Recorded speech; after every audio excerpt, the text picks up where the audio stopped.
ताज्या बातम्या पाहण्यासाठी धन्यवाद न्यूज चॅनलला सबस्क्राइब करा आणि बेल आयकॉनवर प्रेस करा। या ठिकाणी शेकापच्या यांनी आपल्यावरती गंभीर आरोप केलेले आहेत। आपल्यावरच नाही तर आपल्यासोबतचे जे आमदार आहेत त्यांच्यावर देखील आरोप झालेले आहेत की कशा पद्धतीने पैशांचे व्यवहार हे केले जातात शिवसेनेच्या आमदारांकडनं, त्याचबरोबर ते अधिकाऱ्यांना मारहाण केली जाते, अशी अनेक उदाहरणं त्यांनी व्हिडिओ व्हिडिओ दाखवतायत त्या, पण त्याच्यामध्ये तुम्ही कुठे दिसतायत असं दिसत नाहीये। काय नेमकं तुम्हाला याच्या संदर्भात वाटतं? अजून आम्हाला त्यातलं काही कळलेलं नाही। नेमकं जे काय दाखवतोय, जे काय क्लिप फिरते, चित्रलेखा पाटील आता ही आमच्या तशी मुलीसारखी आहे, हरकत नाही आहे।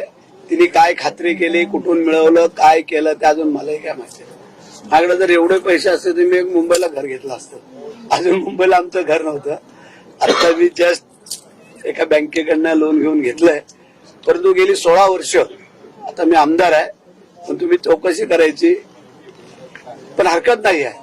गेल्या 40 वर्षाच्या माझ्या राजकीय कारकिर्दीमध्ये आमच्याकडनं एकही चूक किंवा असं काही कधी घडलेलं नाही। त्यांनी जो व्हिडिओ दाखवला तो तुम्ही पाहिलाय का, आणि पाहिलाय? तुमचं मत काय? माझं मत असं अत्यंत चुकीचं आहे, आणि तुम्ही पण थोडीशी तहकीकात करा ना। कोणी काय दाखवलं, उचललं का लावलं लगेच, काय सगळ्या मीडिया पसरून टाकला, परंतु वस्तुस्थिती परिस्थिती ही पण चेक करा, त्यांनाही विचारा। आता महेंद्रशेठ दळवीने आता दानवेवरती जसा काय दावा ठोकलेला आहे तसं आता आम्हाला पण करावं लागेल असं वाटतंय।